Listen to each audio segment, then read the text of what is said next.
In 2016, Naples, Florida officially staked its claim as pickleball capital of the world, hosting the inaugural U.S. Open in its state-of-the-art facility. A year later, the venue and the tourney are both bigger and better than ever. And tonight, the best players in the world vie to add their names to a small and prestigious list of U.S. Open champions. It's next on CBS Sports Network.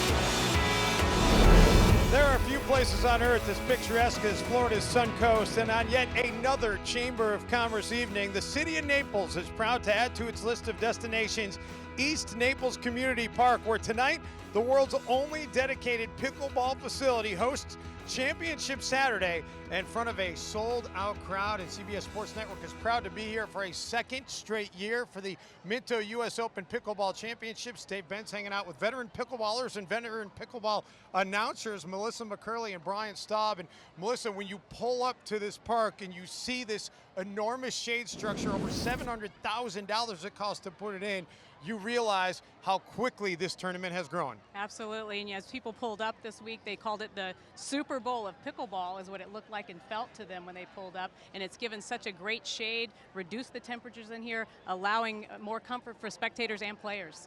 Yeah, and you know what, if you're a top player and you've played hard all week long, this is the culmination of your week. This is where you want to be, right here in front of everybody in this beautiful structure. Siebenschein Championship Court, and let's talk about the tournament as a whole, because, Brian, it really has grown. Last year they had around 800 participants. This year, nearly 1,300, and over the course of the week-long tournament, 182 gold medals given out. Yeah, you know, with almost 1,300 players on 48 courts, we ran 3,000 matches this week, so these people have put in some miles on the court. That is a lot of matches. Some people at home may be saying, what the heck is pickleball? But I have a feeling the numbers of people who don't know what pickleball is diminishing, because the sport is growing by leaps and bounds as well. It sure is. It's growing here in America, the fastest growing sport, and it's growing internationally as well. And that's very exciting for the sport. Yeah, it's a wonderful sport to be able to get out at all levels, at all ages, and allows you to get some exercise and have some social time. But if you haven't done it, it's a sport you need to try. And this is what you're going to see tonight, by the way. The best of the best, creme de la creme, going for gold medals, and we're happy to bring you Championship Saturday. Don't go anywhere. We get our coverage underway after this quick timeout here on CBS Sports Network.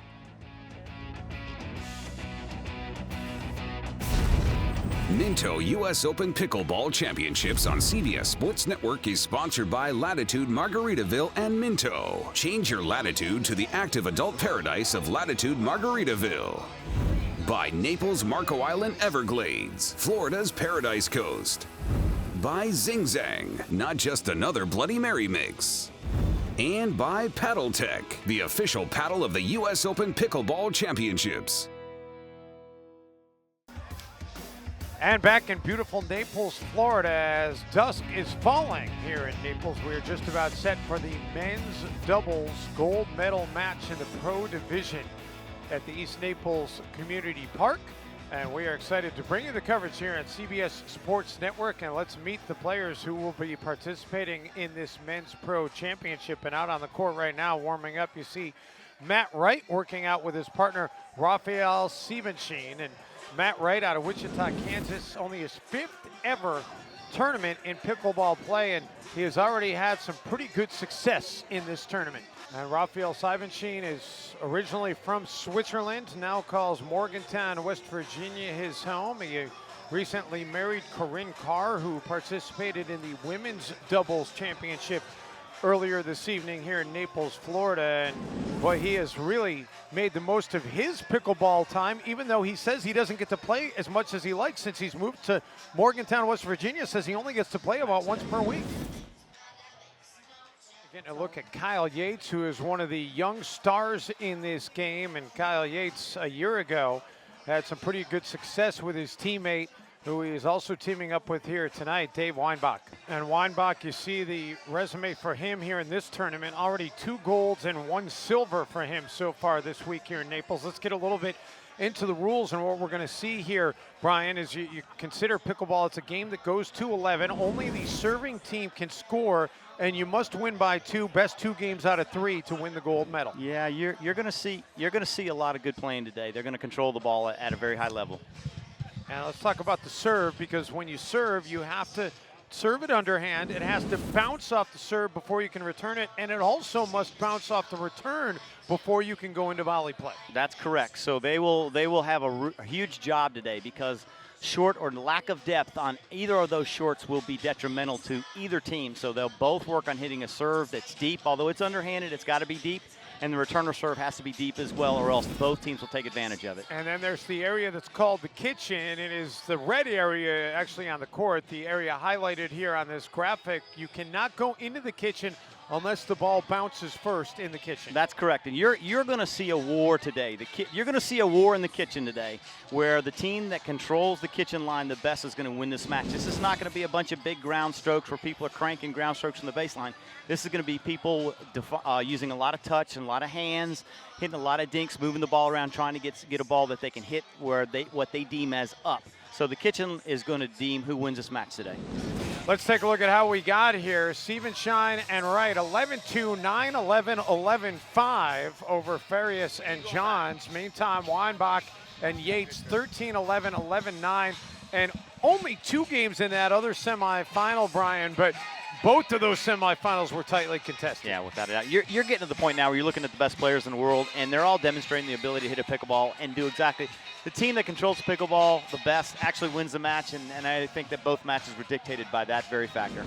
And we are just about ready for the opening serve of this gold medal match. A sold-out crowd here in Naples, Florida. Second year that Naples, Florida has played host to the Minto U.S. Open Pickleball Championships, and the contract is signed through 2020 to keep the Pickleball Championships here in Naples. And guys, I have a hard time believing that it's going to go anywhere even beyond that. They invest in the structure. We talked about it at the top of the broadcast, and this really has become the world capital of pickleball. Yeah, it certainly has, and I can't imagine the city of Naples will let this event go very easily. It has brought in a lot of dollars to the city here. And Yates gets the match underway with the opening serve. Siebenschein unable to clear the net, and it's an early 1-0 lead for Weinbach and Yates, looking to repeat as champions in this division. And Siebenschein hits it off of Weinbach, so we'll change serve. Yeah, both of Kyle's balls went to Raff, so we'll see if they pick on Raff the entire match or not. I think they'll go at Raff most of the time. Wise decision by both Yates and Weinbach. Good communication as they decide to let it go, as it is long.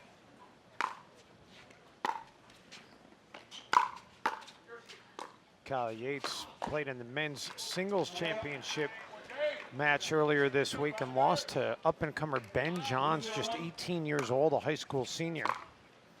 Kyle, 22 years old, has developed a friendly relationship with Ben Johns. In some ways has become his mentor. And this is what I think we're going to see a lot of this match. You're going to see a lot of pace being taken off the ball until they get a ball up. There's Kyle. He got himself in trouble and got out of it because his hands are so quick. Wow, and what a return by Kyle, just able to get it inside as it stays in bounds. So what you're looking at is a hands war there, and I see Kyle being able to get in hands wars that other people can't. His hands are so quick that he can make up for mistakes, and he's done that on a couple occasions already in this match. And a nice change of direction by Weinbach after it hit the net. Siebenschein long on the return. And a 4-0 lead.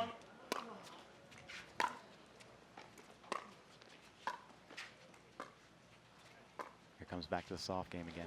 So Raff has been forced to hit a bunch of balls, and I can tell you folks that he is a very good player. He hasn't demonstrated that yet, but he will. He is a very good player. Already 4 unforced errors for Siebenschein and Wright.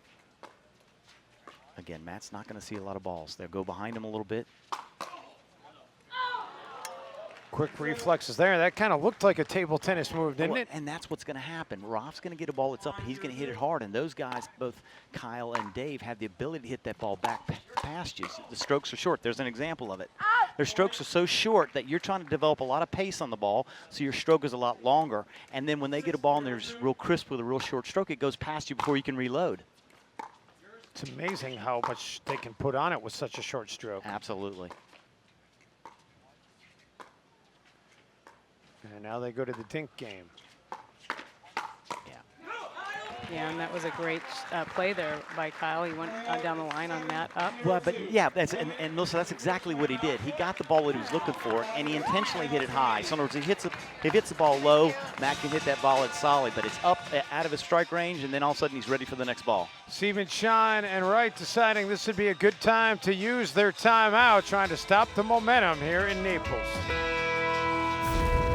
Minto U.S. Open Pickleball Championships on CBS Sports Network is sponsored by Pickleball Central, the Pickleball Superstore. By DuraFast 40, the official ball of the U.S. Open Pickleball Championships. By Latitude Margaritaville and Minto. Change your latitude to the active adult paradise of Latitude Margaritaville. And by Gamma, the official grip of the U.S. Open Pickleball Championships.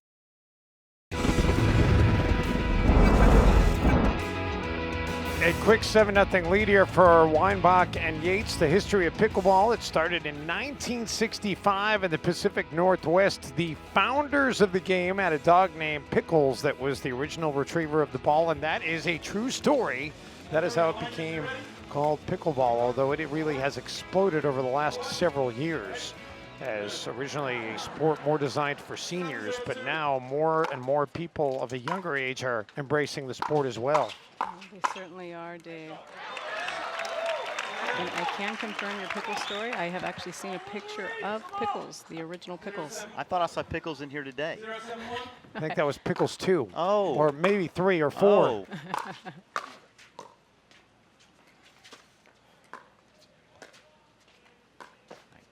So Dave goes to the lane so that cannot hit the ball down the line.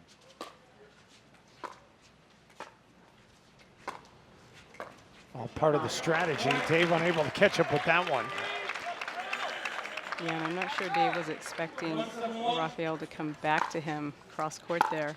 Rafael can do a lot with the ball. If he gets balls that sit up, he's going to be able to do a lot with them. Trying to go to the middle a little bit, take away the angle.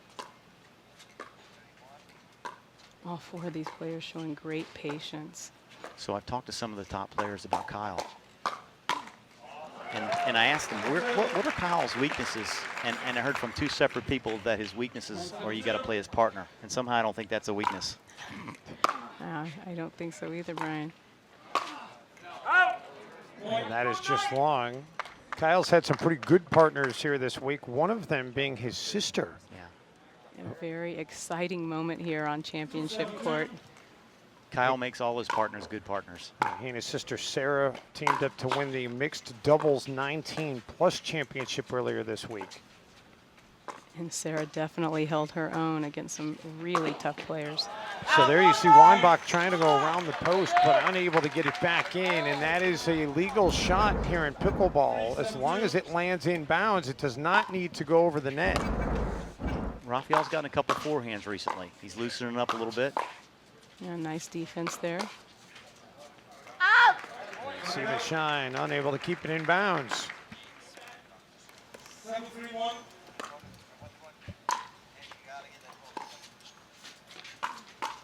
Good hands. I tell you, it's so tough to exploit Kyle because even if he's in a situation where he's behind, his hands are so good and he gets the ball back at you so quick, it's just a very difficult. You're playing roulette when you hit a ball at him, whether it be hard or soft.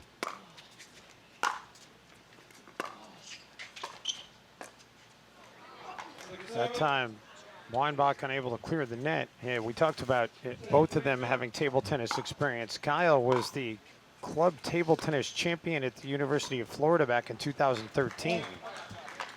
That was an excellent drop shot to Matt's backhand there, forcing the error. Well, and again, you look at it, but not only is it a great drop shot, it's got so much spin on it that it doesn't come up, and it makes you work really hard at lifting the ball. Here's an example of Dave's hands. I mean, and the ball went out, but he was ready. He's ready to reload at every point. 391.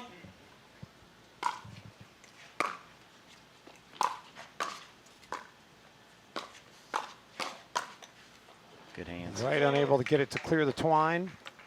So you look at that, Rafa decided to hit that ball hard from where I call no man's land at Dave, who's standing at the kitchen line. You're not going to win a lot of those points. So if he's standing that close to the net, he's going to win those points the majority of the time.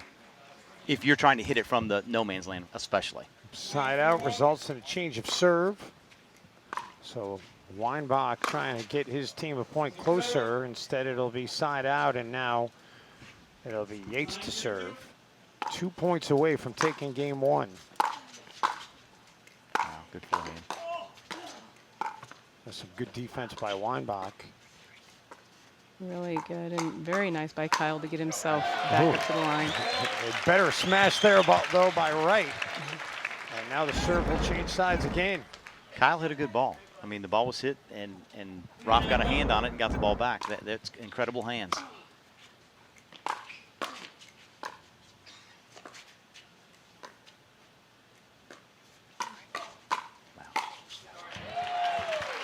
Yeah, so Dave, so part of the strategy of this game is to hit the ball up around your chest, up around your face, because you don't react as high. You've got to lift your paddle so quickly. Dave lifts the paddle to that position as quick as anybody.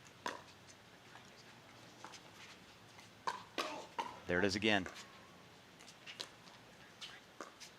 Yeah, with a couple of really nice pickups. There's another one.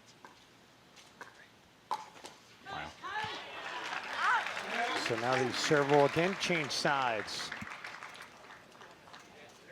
These guys do not want to let the ball bounce if they don't have to, and that's what's happening. Rafa's trying to reset that ball, hit it real soft in front of Kyle. Kyle's reaching way into the kitchen and rolling it on the body. Nice return there by Wright. Weinbach can't catch up. Still 9-3. Those last couple points, always the hardest to get. Oh. Unforced error there by Siebenschein. And now we have game point.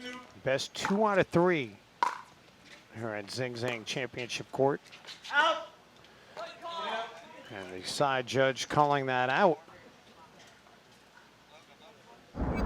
So Dave hits a slice that has a lot of action on it. He takes a real big downstroke. So it's not really a tennis stroke as such because it reacts differently with the pickleball. But when he gets it down like that with that much spin, it's tough to deal with.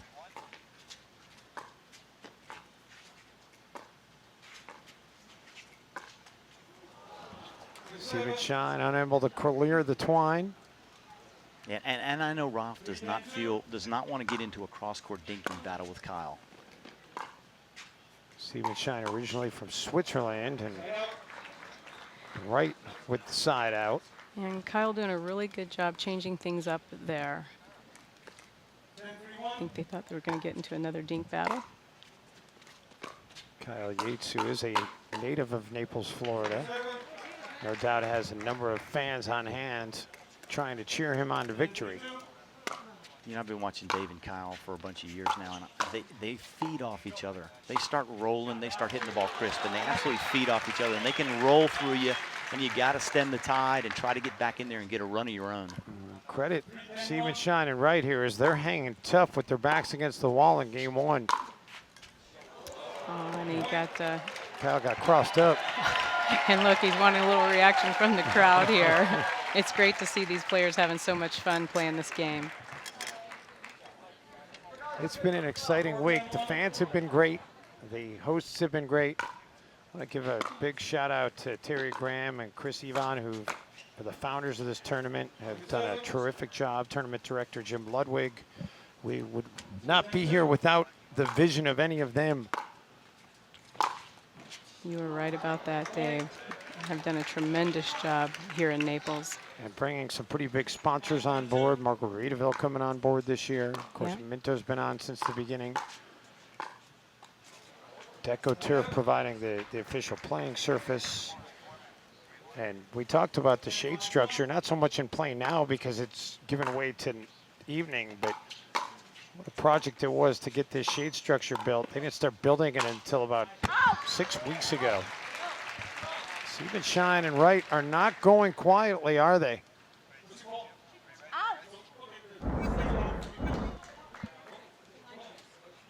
I guess there's some question about the line call. Sorry, the overhead that Raff hit, they're not sure whether it was in or out. I believe it was, yeah, so obviously it was called out. Yeah, you saw the side judge there pointing out, and that was the controversy. I actually, from our angle, thought it was in, but the better angle on the replay looked like it was out, and that will do it. So game one goes to Weinbach and Yates, 11-5. Game two coming your way after this timeout here on CBS Sports Network.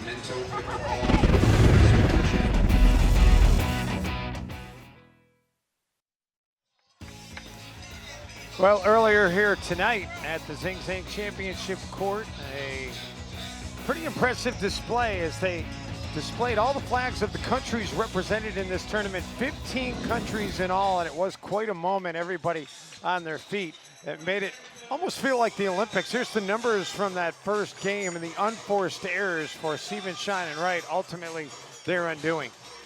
Definitely so, and that's going to have to be the difference here in this second game. They're going to have to reduce those unforced errors, see if they can't get into a rhythm. Dave and Kyle are doing a very good job of changing things up, Brian. Yeah, Raff's going to see most of the balls. They're going to stay on Raff. They're going to make him hit most of the balls. He absolutely has the ability to turn the tide. I can promise you that. He just needs to get a little more consistent. He'll try to start things off on a good note here in game two.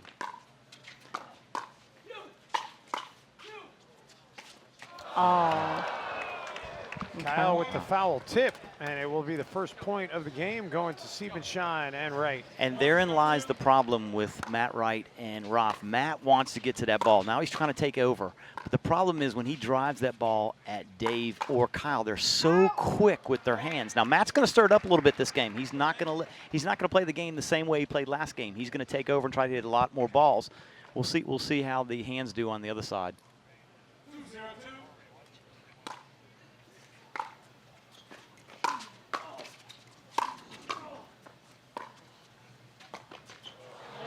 Quick 3-0 start here. Yeah. So I don't think I've ever seen a high-level match such as this where a guy took over to the point where he, like Matt Wright is looking for all the third balls. He's looking for every third ball. Even if a ball's hit in the corner at Raff, Matt Wright's looking to hit that ball, and he's driving. He's not pushing it. Maybe they feel like they got a little wind at their back. Maybe they feel like there's a little advantage there to drive the ball. But Matt's certainly going to say, you know what, if I'm going to go down in this match, I'm not going to go down watching my partner get picked on. Siebenschein, a mild protest over that last call. And here he comes again. Yep.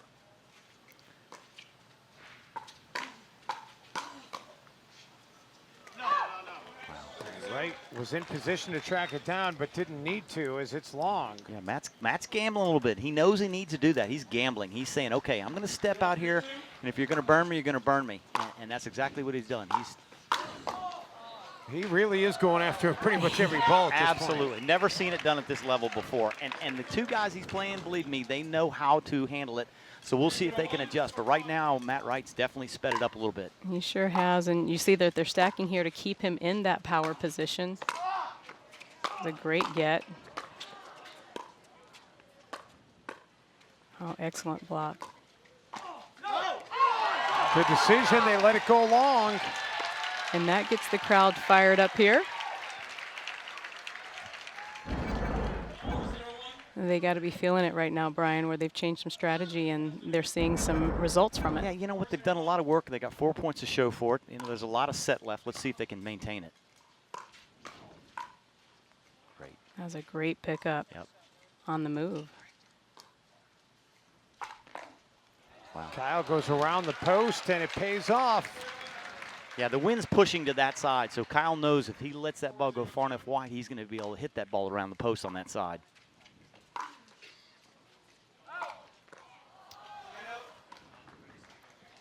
How about that? Yeah, clipped the net and just went wide.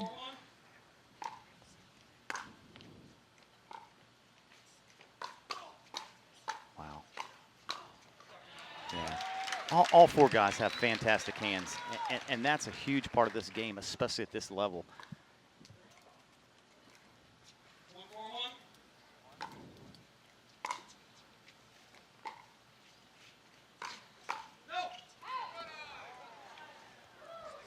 Siebenschein just able to get out of the way of it. Brian, is that a miss hit, or is he trying to hit Rafael with that return? No, he's trying. What's happened? Matt Wright's done a great job of speeding it up, and so it becomes a timing issue where you've got to time it. You're using a lighter paddle with a lighter ball. It's a timing issue. You've got to strike the ball perfect, especially if you're going to try to drive it. And Matt's sped it up so much, it's making that timing very tough to to maintain. Wright unable to catch up with that one. Rafael just hit a nice winner up the middle on the forehand side. And that is long. Matt got a little bit too much of that one. I mentioned Siebenschein guys born in Switzerland, grew up outside Zurich playing soccer, and then was a high school exchange student in Linden, Washington, was how he first came to the United States. Ended up playing college tennis at Calvin College in Grand Rapids. And he likes ice cream. If you pull out the ice cream, if he's at my house, you pull out the ice cream, he demolishes the whole gallon. The guy's an ice cream fiend. Who doesn't like ice cream? Ah, good point. Well, maybe they're lactose intolerant, but. Yeah, break out that mint chocolate chip. Wow. Heck of a backhand, but Weinbach with the good defense. Not that time, though. So what's happening, both teams are taking the ball that is not necessarily very high, and they've deemed that they can do some damage with it. So they're driving balls, short strokes that are not very high, and then it's just a matter of the other team getting a racket on the ball and hitting it down and controlling the point. But it's fantastic pickleball. These guys are great athletes. Yeah, both teams. Unforced error there. And both teams doing a great job getting up to the kitchen line as well, which is something that you want to do as quick as you possibly can. And that's a lot easier said than done. Without a doubt, Dave. I mean, there's situations like you're looking at these returns, and for somebody looking on it, maybe a tennis player looking and go, you know what, they're not hitting the ball all that hard on the return, but I can tell you what they are doing. They're applying a lot of spin, and it's going deep, so it's very difficult to hit that return. The mark that you're looking for is if you can return the ball from inside the baseline, you've got what I think is a big advantage. But when you start returning it from behind the baseline, it makes it a lot tougher to hit that third ball and get it down. These guys are all very good at driving that return. Yeah, and you can see here, Brian, that Dave and Kyle have done a very good job of getting Matt and Rafa out of their strategy that they started this game with. They've weathered the storm, which I knew they would. They've weathered the storm. Raf is taking the first forehand he can and hit it hard, so he's going to have to continue to do that, and Matt's going to have to continue to step in the middle because I don't see them winning the slow dink wars. Just a miscue there. That serve hit the line. That was a fabulous serve at 3-4 in the second set. We talked yesterday on our live stream about the importance of a good serve and what a difference it can make. Yep. There's Raf in the same pattern. So typically in this game, they take that ball and they'd hit that ball soft, and then you'd start a cross-court dinking war. Raf's decided he's going to hit that ball. He wants no part of a third or a dink or a slow game. He's going to take the first ball he can and roll it on a body and hope that he can do enough damage where Matt can come in and knock it off. That point for Siebenschein and Wright ends a 4-0 run by Weinbach and Yates. And it's a good strategy, Brian, because Matt is really good at picking that ball up on the run. He is. There's the damage, though. You take that far ball from the baseline, you hit it hard. That means you've still got all of the no man's land to get through to be able to hit a volley. Makes it very difficult. Side out after Siebenschein can't get it over the net. So as well as Raf and Matt have played, they're up by 1 point, and Kyle and Dave had the serve back. They're halfway to getting it back now after that forehand winner by Wright. That one had a little pepper on it. It sure did. Just rolling the ball. Look at Matt hit.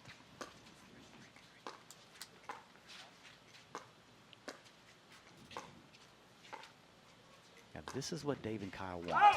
That's exactly what they want. They want it to slow down, and they want to get into a dink war with Raf. And Raf nor Matt want that ball to happen like that. They want to be able to hit the ball and develop pace, make the point a lot shorter. And Weinbach and Yates have scored 5 of the last 6 points in this second game. Make it 6 of the last 7.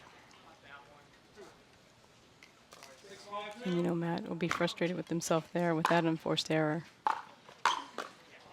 Takes out his frustrations on Dave Weinbach. Not too long, was it? Wasn't long. He answered that quickly. And he's taking a chance. He's actually saying, okay, if we're going to lose this match, I'm going to lose it in the middle of the court. And he's taking a chance that they're not going to be able to go behind him. And so far, he's been right most of the time.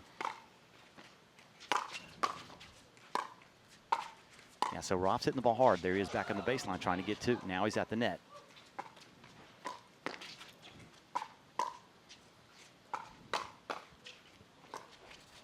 Oh, that was a great pickup by Raf. So we had probably 3 or 4 net cords in that exchange, and every one of them were brought back. That's incredible hands. And then ultimately, the good decision by Wright to get out of the way.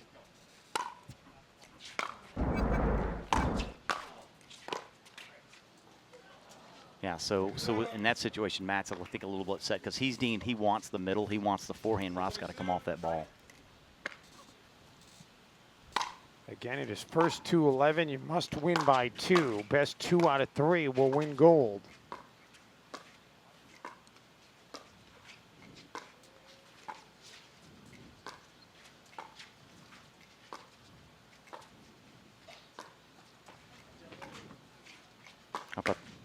Wow, great hands. I thought that was going around the post. Oh, man, that was a heck of a point. Finally finished off by Wright. And that was very well played by Matt and Rafa. They showed the patience that they needed to show until they got the ball up that they were looking for.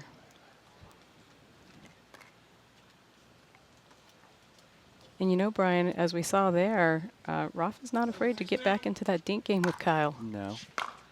I mean, it's inevitable. You're not going to get away from it, but that's what he'd rather do. He'd rather drive the ball.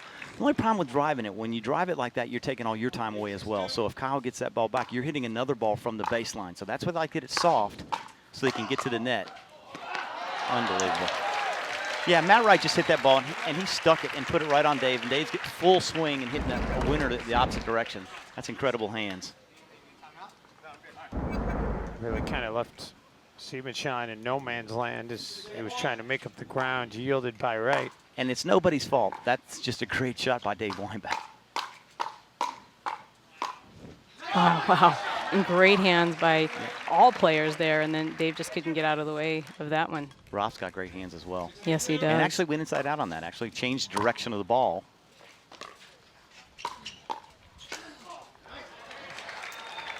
So the serve will change sides yet again. So I've seen Dave and Kyle play many, many, many matches. I've never seen a guy take over like Matt has in this game with power.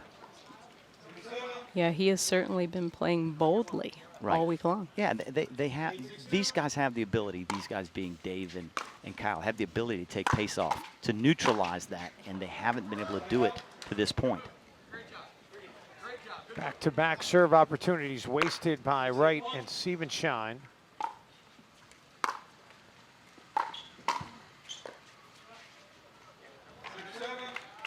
And that was nice placement there by Matt. Got it past Dave, and Kyle was too deep on his backhand.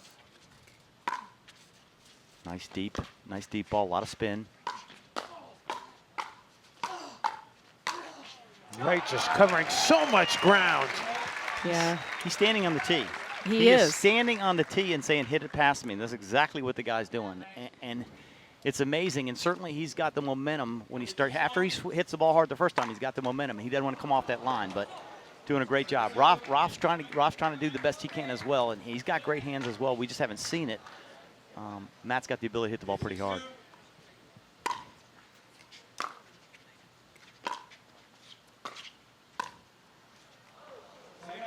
Yeah, and he's that's an unforced error, but that's typically a pickup that Matt usually gets on his way in.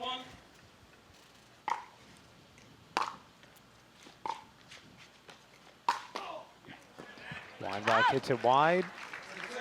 Yeah, and coming all the way over, then Brian way past that tee. Oh, there's no doubt about it. He hit that in the cube directly in front of Raff. Raff realizes now he needs to stay out of the way, especially on that ball. It's kind of the way mixed doubles is played. And you know what? Hats off to look at Raff. Hats off to Raff because it's not easy for him either. He's over there going, okay, what ball am I going to take? What ball am I not going to take? Right. Dave Weinbach says, take that one. No, Matt said, you get that one. We'll be right back with the rest of Game 2 of the men's doubles here at the Minto 2017 U.S. Open Pickleball Championships.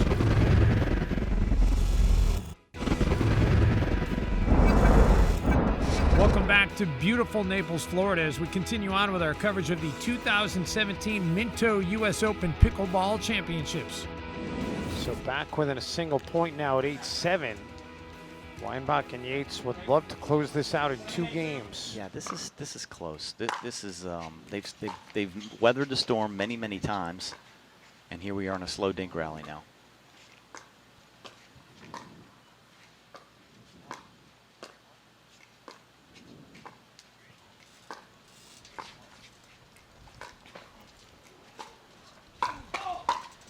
Wow. Wow. Matt Wright just doing it all right now. Yeah, he is dealing, that's for sure. Incredible.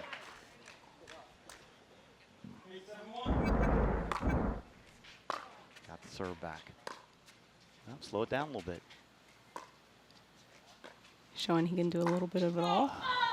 Siebenschein hits it long. I think he was just trying to flip it down the middle there. And He's not trying to get that. He's trying to hit Kyle with the ball, and and he's not trying to get it in. And it's a legit play. It's fair. It's in the rules. But he's deemed that if he goes at a body hard, that he's going to be able to do some damage that way. Now, so that's a great example. So Raff got the ball down. Kyle does not miss that ball ever. And the reason he misses is because Matt's standing there at 6'20½", waiting for a mistake that he can hit down, and that's what causes unforced errors.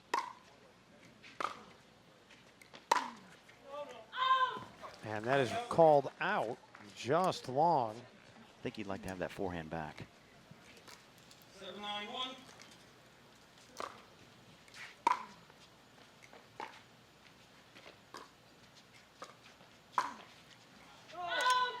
Ooh, that also just missing. Matt hoping it was in, but the line judge called that right away. He served that quick, didn't he? Sure did.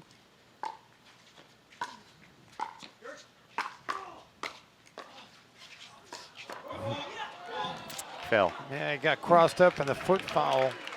So that's what we talked about earlier when we were describing the kitchen.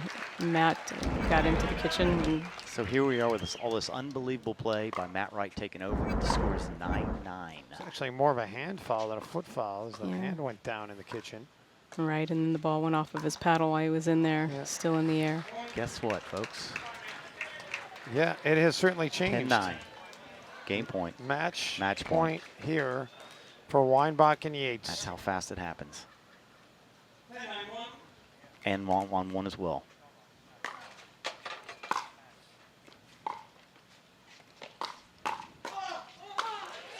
And there it is, Dave Weinbach with the smash and the winner, and celebrates alongside Kyle Yates for a second consecutive year. They are the winners in the top division of men's doubles here at the U.S. Open. Folks, there's no mistake there. These guys have proved that they're the best. They're the best at putting pace on, they're the best at taking off, and they're the best with the hands. And so it's no surprise. Matt and Raff played phenomenally. That's just how good Dave and Kyle are. And they showed us what it takes to weather a storm. Great job, guys. The momentum certainly seemed to be with Wright and Siebenschein, but in the end, it is Weinbach and Yates who will put the gold around their necks. We will hear from the victorious duo coming up after this timeout here on CBS Sports Network. Minto U.S. Open Pickleball Championships on CBS Sports Network is sponsored by Onyx. Elevate the sport. Elevate your game. By Pickleball X, powered by Franklin, official partner of the U.S. Open Pickleball Championships. By U.S. Open Pickleball Academy. Learn from the best to be the best. And by Deco Turf, the official court surface of the U.S. Open Pickleball Championships. And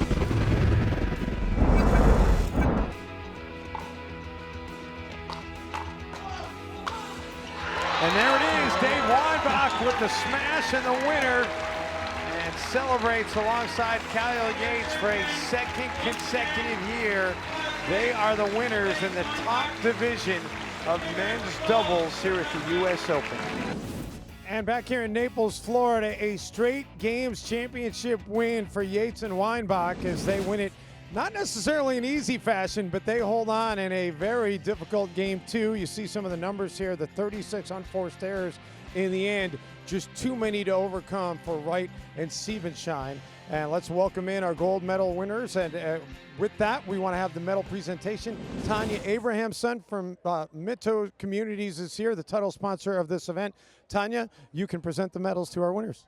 Well, I have to say we're extremely proud to be the title sponsor for the second year in a row, and we do look forward to next year. And gentlemen, if I may.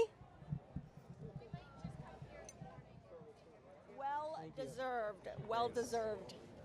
Very proud to present you with the gold medal. Thank you, Tanya, and thank you to Minto for supporting this great event for 2 years in a row. Our pleasure. And I'll echo that as well. Minto's been so important, and we're happy to have you on board. We know this event wouldn't be possible without Minto's support. And guys, let's talk about that match, because you win game one in pretty easy fashion. They came roaring back in game two, did not make it easy on you. After the first game, we knew they would try to switch it up, Dave, and go big and go for power and try some funky things. And Kyle and I just said to ourselves, be ready for anything. Keep that paddle up and in front of your body, because you know they're going to bring heat. And Matt and Rafa are very good at that. And we knew it was coming, and we were able to handle it. And in the first game, you know, our game plan was to play our game, make them play our game, slow the game down. And all it takes is some good third shot drops and some good dinking. And that's how we were able to pull out game one. So just an incredible atmosphere tonight. The electricity and energy in this building is unheard of in the pickleball world, Dave. There is no other place that we play in any tournament that has this type of energy. Folks, if you didn't come to the Minto US Open this year, you have got to get on your calendar for next year.